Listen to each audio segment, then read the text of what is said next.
So we've got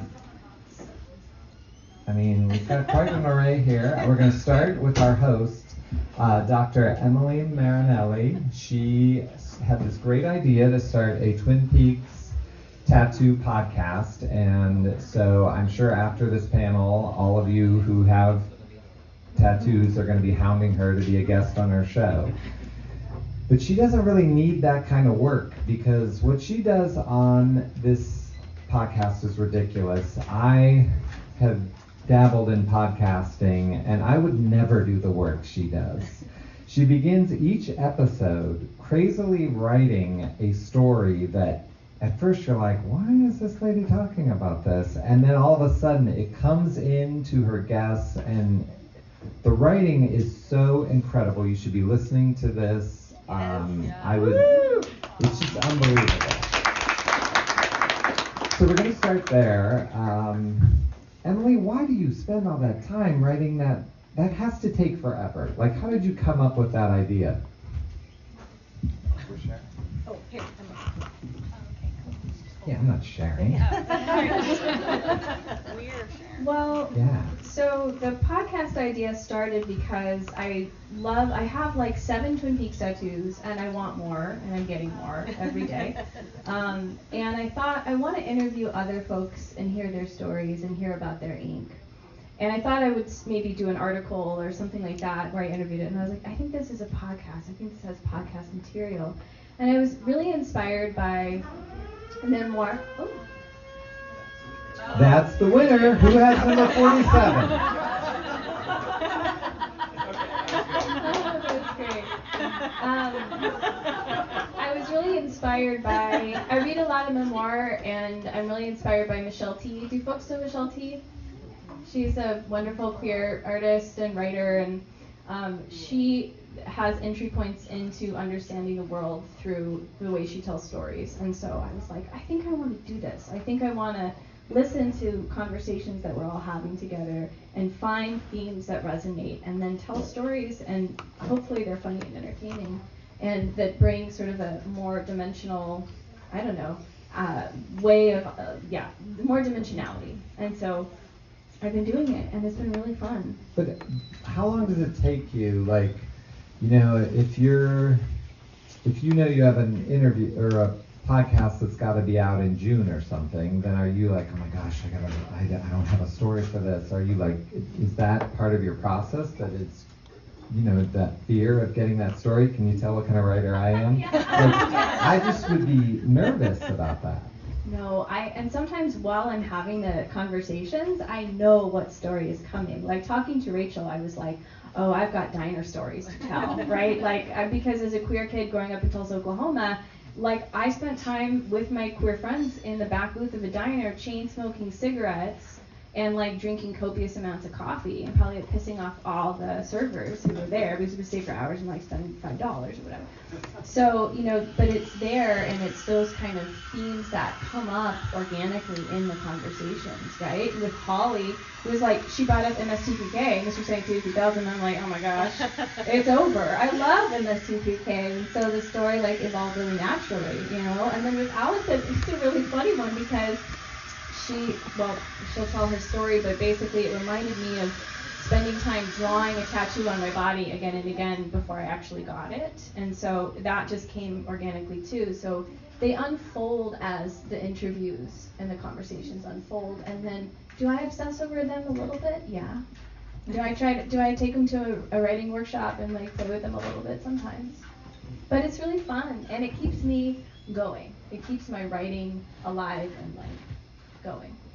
It's just incredible, because I feel like, podcasts are so popular, and everybody's like, oh, everyone has a podcast, but not everyone does the work that backs up a podcast. And your podcast, to me, as someone who's done it, the work is what comes through so much, because it's also scored. Your stories are scored. How do you handle that? And then we're going to get to you guys, okay? It's fine. So my partner, who's called Animal Proof Rock, is a sound engineer. It's really, really awesome to be married to a sound engineer. And so if you listen, it's actually like mixed really, really well, and does there's one, I think, yeah, Allison's that just came out. There's talk about like New York and going to see shows, and my partner's in the background going taxi and like putting all these like funny little audio things in that are really cute, and I think does an amazing job. So that collaboration is really all in-house fun. Yeah, and it just comes out that way. So I'm going to have you interview your posse here that you brought with you. Oh, that's what we're doing? Yeah, you're going to introduce each one. Oh, I'm going to introduce each one. Okay. Yeah, so we know who we're sitting up here. Yeah, so thanks for letting me know that was what was happening. Just kidding. So, well, I am sitting here with 3 incredible women who have all had episodes on the podcast, and I've been able to interview them, and I'm actually just getting to meet them all in person for the very first time, so it feels really special on this weekend together. So yeah, maybe what I'll do is pass the mic around, and maybe if you want to say a little bit about who you are, and do you all feel comfortable sharing a little bit about your ink? Well, that's what they're here for. Okay, let's do it. Holly, do you want to start? Sure. Hello, I'm Holly Vogel. I'm from Lancaster, Pennsylvania. We flew all the way out here. It's my first time here. Yay! I'm also meeting a ton of people I've been talking to online, including Emily and Colin, everyone back there. So I actually have a question for everyone else. Is there anyone here younger than 27 that's a Twin Peaks fan? Oh, I got one. Okay. So yeah, I was joking with my husband, who's also back there, like, I wonder if we're going to be the youngest ones here. And we're pretty close. So I guess how I got into Twin Peaks is, like she said, Mystery Science Theater. They made a joke about, it's actually from Twilight. They were riffing the Twilight movies, and they made a joke about Edward going up to Twin Peaks and killing Laura Palmer. And I was watching this with my mother, and she paused the movie and said, "Oh my God, I'm a terrible mother. I can't believe I never introduced you to Twin Peaks." And I was like maybe 20 years old. And of course we started watching the first episode, and at first it's a murder mystery, whatever. Okay, cool. And then by the end of it, my mind was completely blown. And ever since then, I've been obsessed. And I'm the only one my age that's really obsessed with it, so this is actually very exciting. I was very nervous about it too, because again, all of you have been watching Twin Peaks for years, and I've only been watching for maybe 5 or 6 years, and it's turned into my life to the point where I now have it engraved into my body. Yes, so what tattoo do you have? So it started off with the owl cave symbol in the front of my wrist. That's my mom, and I have the matching tattoo. Oh, and then so cool. I got the owl, which is at the top of my forearm here. It's kind of half evil, half good, or the two realities, Black Lodge and reality. And then I have the blue roses right below it. And then I have the jade ring tattooed around the symbol, so it kind of flows up towards my arm. And the back is my favorite one. I got Dale Cooper, of course. He's my favorite character. It's so badass. That's really cool. So I have half of it is Cooper from the very last episode of season 2, when he hits his forehead against the mirror, and then his face is bleeding. He's got his pajamas on and everything. And then the other one's just Dale Cooper. That's awesome. That is really cool. And next, ma'am, are you familiar with Twin Peaks? I am, yes. Hi, everyone. I'm Rachel. I'm one of the owners of Peaks Cafe, aka the I like to call her the new Norma. aka the new Norma. I have my Norma gold chain on today. Should I talk about the story or just my ink? Okay, so I grew up in the Valley. My very first job was at a diner. It was called the Fall City Grill, but you might know it as Hap's Diner from Higher Walk with Me. So I worked there at 14. I smoked some of my first cigarettes in the server station. We had groups of Twin Peaks fans that would come by once a year, and we all referred to them as the Twin Peaks freaks, and they would ask me lots of questions that I didn't know the answers to, and I thought they were all very weird. And yeah, I never got into the show when I lived here. It came out when I was very young, and my family was more of like an X-Files household. But as I left the Valley, I went to Evergreen and Olympia, and I had lots of cool, hip friends that thought it was amazing that I grew up here and that I worked in one of the diners. And I had tried a few times to watch the pilot episode and never got super into it. I just would like kind of fall asleep because that music is just like the most calming score of all. It's still like, it's like a good comfort show because it just like lulls you to sleep. So anyways, I kind of lived all over. I went to school to be a midwife, was not planning on owning a diner, but always worked in restaurants as just like a easy side hustle way to make money.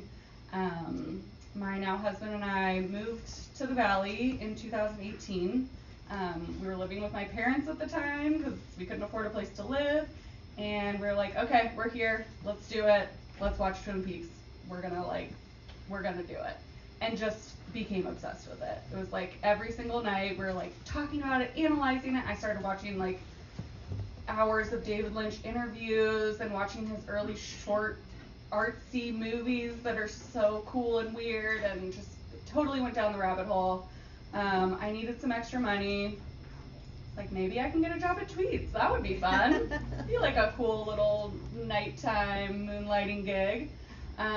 So I got my foot in the door.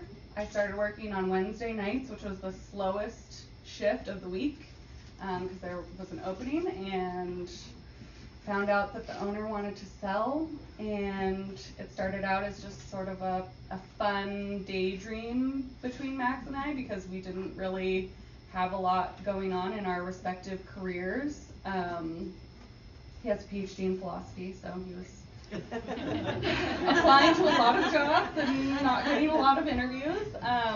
So yeah, it started out as just kind of a fun, like, oh yeah, wouldn't that be cool? And then I brought it up to the owner, and he was into it, which I was not expecting. He's like, oh yeah, that's awesome. Let's keep talking about that. I was like, oh shit, okay, I guess like now we actually do have to talk about it. And the stars just kind of aligned, and it happened. We got the phone call that we were approved for our small business loan on Friday the 13th, December 2019. Our first day as the new owners was Leap Day, February 29th, 2020.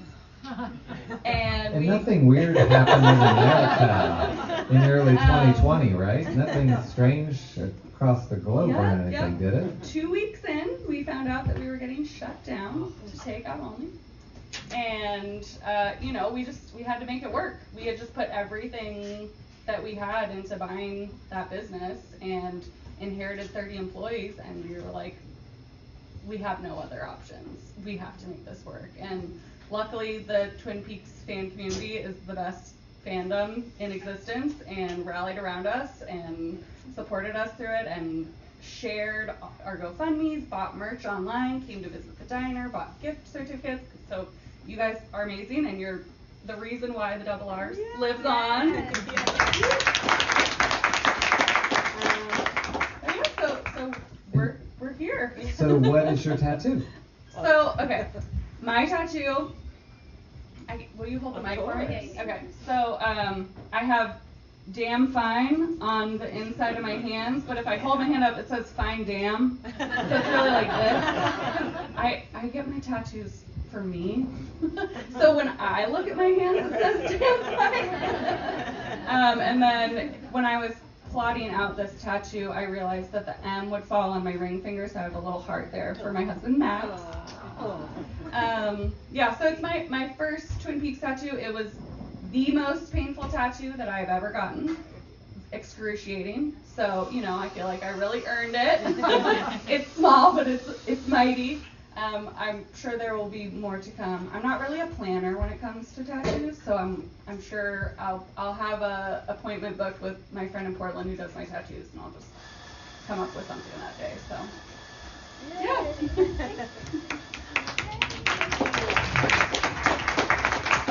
Hey everybody, I'm Alison Ivy. People know me in the interwebs as Agent Ivy, and I've told my story a lot. But the long short of it is that I was super depressed in 2016, and as a lot of people were. And I had seen Twin Peaks maybe like a decade before with my husband who shared it with me, and I remember really enjoying it and thought it was really cool, and then it was complete for me. And then driving home from work, it was, I guess, probably maybe a couple months before The Return came out, there was a billboard on Venice Boulevard close to Hollywood that said The Return is coming. And I just went home and claimed that we were going to watch seasons 1 and 2 of the movie and then watch The Return. And even to Twin Peaks fans, it's hard to articulate the absolute just complete encapsulation that happened to me after watching The Return. It was just, as I share with everyone on the stage, I just became obsessed with it. And now, however many years later, 5 years, 6 years, it's in everything I see. I still love the show as much as I did from the very beginning. And so I knew that I wanted to get a Twin Peaks tattoo. But I have a husband who's very methodical and scientific, and he wasn't crazy about me getting a tattoo, but he said, okay, if you want a tattoo, I want you to wear a fake tattoo for at least a year, so you know that that's the design that you want to get.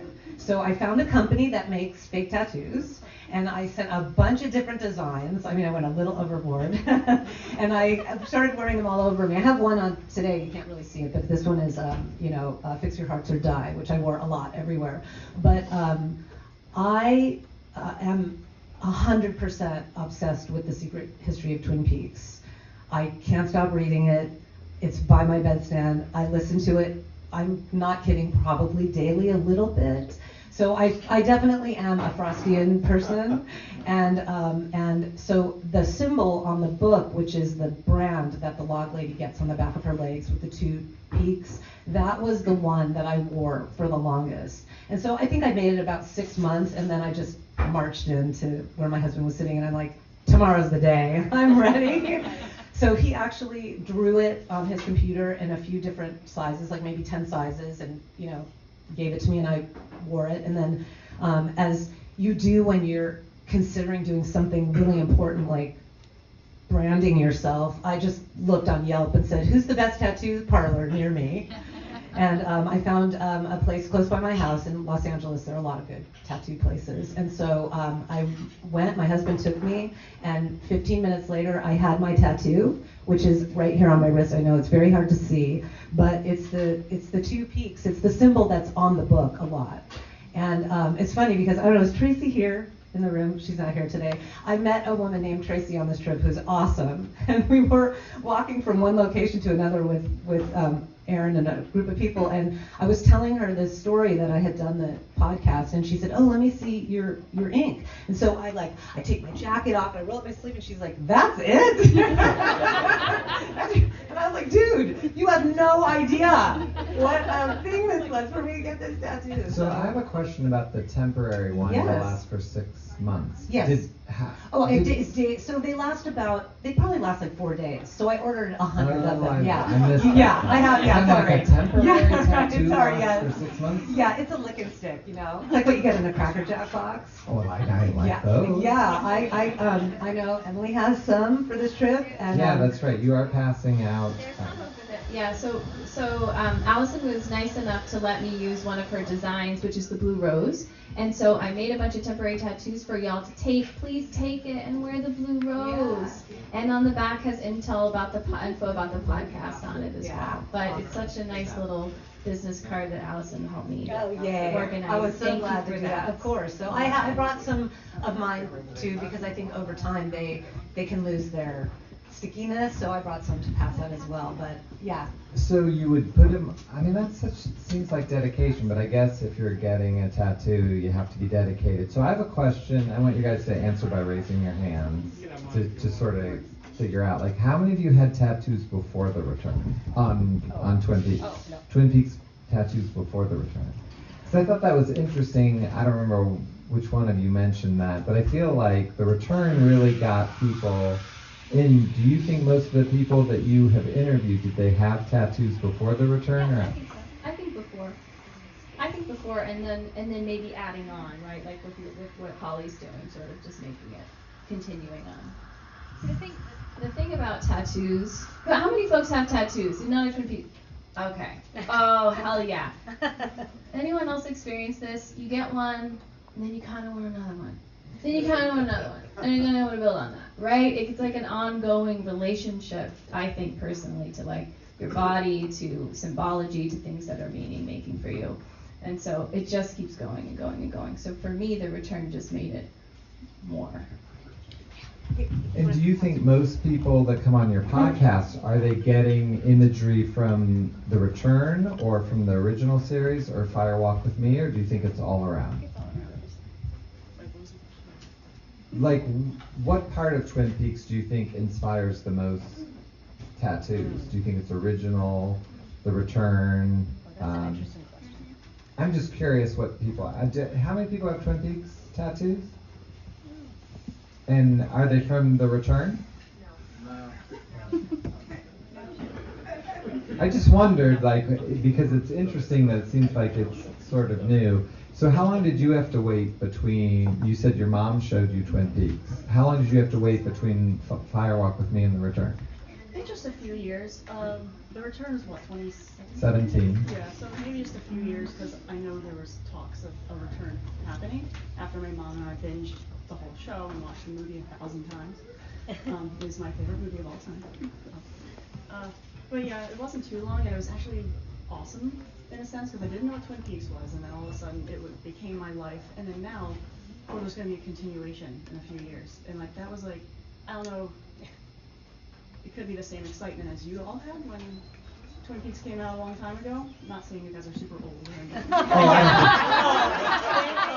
I don't think any of us got that out of there. But I mean, how many of you here did vote for Roosevelt?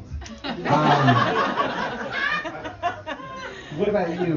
Where do you think the motivation for the symbolism from Twin Peaks comes from? You know, you must see people come into the diner all the time with tattoos, and I'm curious where the symbolism, like, you know, the Log Lady one really makes sense. That's so directed to the show. Yeah. But where do you think most of them come from? What you see from them walking in? I think most of the tattoos that I see are more geared towards the original series and the movie, the early 90s aesthetic is what I'm seeing more of, I think. So why is that, Emily?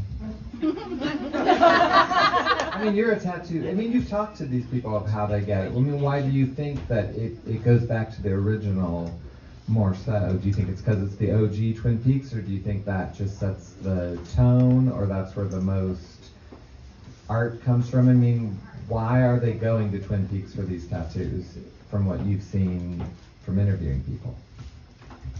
Well, I don't know exactly, but I think that the original series and Fire Walk with Me, a lot of us, I'll speak for myself, I love The Return more than life itself, but there's something about that that's like the heart of it's the history and the heart, and so I think people really resonate with the symbology of, like, a lot of folks have the owl cave thing, and, you know, I think that that's something you can carry that for other fans is very recognizable also. So it's like, right. You look in a crowd and you're like, it's like a Bookhouse Boy pat, you're like, okay, I got you.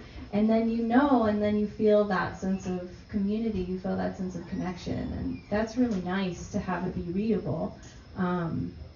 I wish that people would see my I mean, I'm so covered that it's hard to see, but, you know. Wait, okay, let me see if I can remember them. Okay, I have on one foot, I have the curtains and the sycamore trees. On the other foot, I have this picture would look nice on your wall. Wow. Does anyone else have foot tattoos, just as a sidebar? Ankles, painful. Yeah. Feet are rough, y'all. They're rough. Just proceed with caution. I also have a corn, just like a kernel of corn, and then I wanted some popcorn coming out of it, in American traditional style on this right here, whatever this is. And then, and then I have a beautiful color illustration of an owl sitting on a piece of cherry pie drinking a cup of coffee right here. That's really sweet. I have a blue rose with some, zigzags in the background here. And then I have Waldo with a poker chip right there. And then I just got the shovel, which is still in a healing process, but I've got the golden shovel right here with some hearts on the side, just reminding myself to shovel myself out of the shit. Because don't we all need that reminder from time to time? Yes. Yeah. Oh yeah, thank you. And thank you. See, I forgot. I'm forgetting them. And I recently, in December, actually, my grandmother passed in December, and she was extremely into Christmas. And I was with her when she passed, and it was really sweet, and it was really wonderful. And I was like, I want to get a commemorative tattoo to remind myself about her and her love of Christmas, and I also love Christmas. And I want it to be like a deep cut. So holler to Vinny over there, who's also on the podcast, by the way, who's so dope. And Vinny found this snowman. Vinny, where can you tell us where it is, what season it is? It's the first season when Cooper and Truman pass through the hallway on the way to the shooting range. Uh-huh. There are a bunch of Christmas decorations. Christmas decorations in the hallway where Coop and Truman are just like walking by. And there's a snowman on the wall, and Vinny found it, and I was like, I'm gonna get that tattoo. And so I did, and so it's on my leg, and then she put some like sweet snowflakes around it. So it both holds the memory of my grandmother who passed, and also it's like a Twin Peaks deep cut. Double down, awesome. Yeah.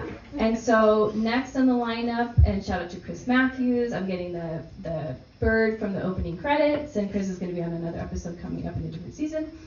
And so I'm getting that bird maybe up here, and then after that, Jason, are you here? Jason Matson, you're in the back, I see you. Jason made an incredible, which I'm hoping he'll talk about later today. It's not about the bunnies, chocolate bunnies box, and I want to get Jason's replica tattooed of the chocolate bunny box on me. It's gonna be so good. How about you guys? Any upcoming Twin Peaks tattoos that you want to get? I do. I would like to get Fix Your Hearts or Die, even though it's one of those things that people see and they're like, what the fuck is that? Yeah, so I think I'd like to get that right here. So I have a bunch of those to test out, to wear for a while. So it's definitely in my thinking for sure, but it's not a plan yet.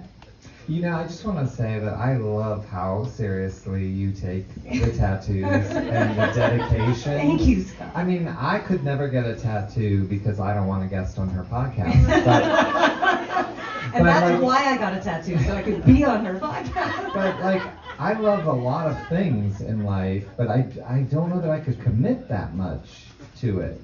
I mean, so I just love hearing that way because, Emily every other day is like, oh, I just met someone and I tattooed them on me. But what about you, Rachel? Yeah, I'm more in the Emily camp. I'm like the opposite end of the spectrum. Yeah, I usually plan my tattoos like a day or two before they're happening. Which is like a fun marker of time. It's part of why I really like my tattoos, is because they are kind of spontaneous, but it's such like a snapshot of like where I was at in that moment in time. I love Fix Your Hearts or Die. Like, it's just like the right amount of aggressive that you should have towards transphobes. So like, Totally. I'm here for it. Yeah. I like I said, I don't have anything planned. I love the blue rose.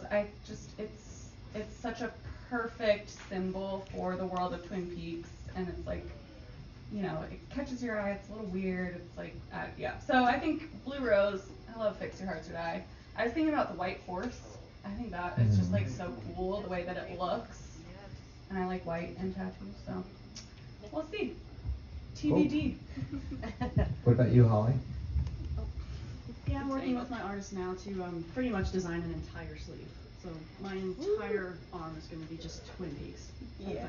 And maybe even everywhere. But so far we have a thought to extend the owl's head down sort of towards Coop's shoulders, and then adding a lot of Black Lodge symbolism in there as well. I want to get Laura Palmer up on my shoulder. I'm thinking Laura Palmer, like the silhouette of her, chugging back a drink with a cigarette before she goes out with Jacques at the Roadhouse, and Donna shows up, and so I want that Laura Palmer here, and I have no idea what else to do, but Little Nicky? yeah, sure. Yeah, Little Nicky. Does anyone have a Little Nicky tattoo? Aaron Cohen. Yeah. My son is named Nick, and I have him on my. Oh, there you go. So that's close. That's close. I almost feel like saying I would pay for someone to get a little Mickey tattoo, but I'm not gonna. So I think this is an unfair question, but I'm gonna see. We'll throw it out and see what you guys say. But why are tattoos addictive? Like for each of you, like because why? It's interesting how you said you get one and it just immediately makes you want to get the next one. And like as someone who's not, I don't have a tattoo. I'm curious what to each of you, as best you can say, like why. Yeah, so my first tattoo was this really tiny owl symbol, which took less than 2 minutes to do. And even after that, I was immediately like, I'm getting a whole sleeve. And I guess it has to do with what tattoo means to you. So like Twin Peaks means a lot to me. So when I have to endure 6 hours, the owl took 6 hours of just scratching, burning pain. And afterwards, I almost cried because this symbolism means something to me and meant everything to me. It's like I'm getting Blue Roses next. I'm getting Dale Cooper on my arm. I'm getting everything that I go to when I'm sad or upset and angry. It's like I'm watching Firewall with me tonight just because I have to. And now it's a part of me. So I don't have to collect all of this merch just to show I'm a huge fan, because it's expensive. So I spend hundreds of dollars on tattoos, so it's a part of me forever. And like I'm already Yeah, that's really a beautiful answer. Like that's really great. What about you, Rachel? Well, I have a lot of non-Twin Peaks tattoos, and like I said before, I'm more in the like spontaneity category. I have a lot of tattoos that mean a lot to me, but I also, well, first of all, let's be real, they look really cool. Tattoos are cool. So that's a major draw, but they are like addictive, and I really like getting tattoos with other people, like going and getting like coming up with an idea for like a matching tattoo that like symbolizes your friendship. I have a little spool of thread that I have matching tattoo with one of my best friends because we have a text thread that we're on every day. We live in different cities, and it's like the thread that like holds our friendship together. And like it can have such personal meaning that like somebody looks at it and they're like, oh, you must be a seamstress. I'm like, I'm not, but like if it means something different to you, that's cool too. I don't really like explaining my tattoos to like random strangers, so I just like to let people like decide what they. I have a walrus, and people think that I'm just like the biggest Beatles fan. And I'm just like, yeah, for sure.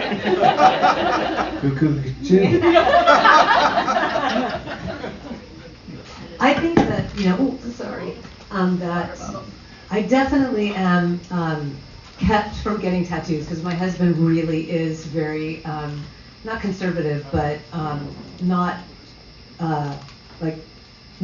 that into it, I don't really know what his reasoning is. I never really asked, and of course I think if I really was like insistent, which I was, I would do it, but I think I have one tattoo on the top of my butt over here because my best friend got a daisy on her butt, and I was like, I want a daisy on my butt. Of course, now it has no meaning whatsoever. But this one was so meaningful to me, and I really was thoughtful about it because there's so much symbolism in Twin Peaks. And I looked at lots of tattoos, but I thought, what would be what was the thing that would really connect me with what I feel about the show? And this symbol really did it. And so, I think the feeling of wanting more is what Holly said. I would reiterate that it just connects you even deeper and immerses you in a way that is a little inexplicable. I touch it a lot throughout the day. I see it. It reminds me, and I have the same thing, which is that Holly mentioned.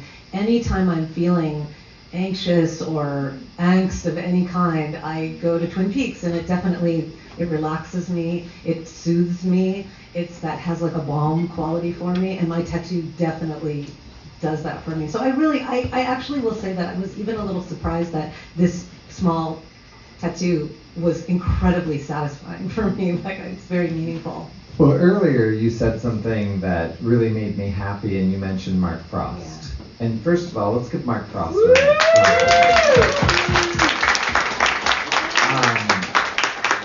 round. We all love David Lynch, and we know what he brings to things, but like Mark Frost is so unsung, and he is just the nicest guy in the world, and he cares about Twin Peaks, and he's always been good to us at the Blue Rose and everything. And the book you published was fucking awesome. Thank you so much. David Bushman wrote Conversations with Mark Frost, and it was important to David and I to like say, guys, there's this other person, you know what I mean? Like Ringo was in the Beatles. Like it's not that. So I just wondered if you could just real quick, we'll talk a little bit of why The Secret History matters to you and why Mark Frost does. So I was late to The Secret History because I didn't actually connect with Twin Peaks until The Return. So I read The Secret History after I watched the show. I didn't even know it existed. And again, it's inexplicable in a way what happened to me when I watched it. But first of all, I think his writing is phenomenal. And I was not familiar with him at all. So then I went down that rabbit hole of learning about Mark Frost. Let me think, what is the thing about The Secret History? I guess I will say that the book was very powerful, but listening to it was really what just totally captured me. And I catch new things about it. And so I think what I would say in this moment that I love the most is that it has led me down some really deep paths that I would never have considered going down, like understanding about the occult and theosophy and UFOs. I mean, I mentioned Emily on the podcast that I was taking a walk with my husband, and I was telling him, I said to him, do you know anything about corn circles? Is that what they're called, the crop circles? And he didn't say anything, and I said, you know what I'm talking about? He said, yeah, and I said, well, he asked why I asked, and I was like, well, Mark Frost tells a story about UFOs, blah, blah, blah. And then Nixon gets the alcave ring, and he said to me, do we need to have a serious conversation here? Like, I think it just opened me up in a way that I hadn't been in a long time about being curious and passionate about something. And I got to meet him at the book signing for the final dossier. It was like a super small event on Halloween night in 2018 at I can't remember, Romans, I think it's called, the bookstore in Pasadena. And it was just, it was overwhelming. I mean, really overwhelming. I just love that so much because I feel like people don't pay enough attention to Mark. But I like the idea of corn circles is what Rancho Rosso has to take off the carpet after Dougie pukes up Carmen Benzia. That was just for me. I apologize. Question time? Okay, let's take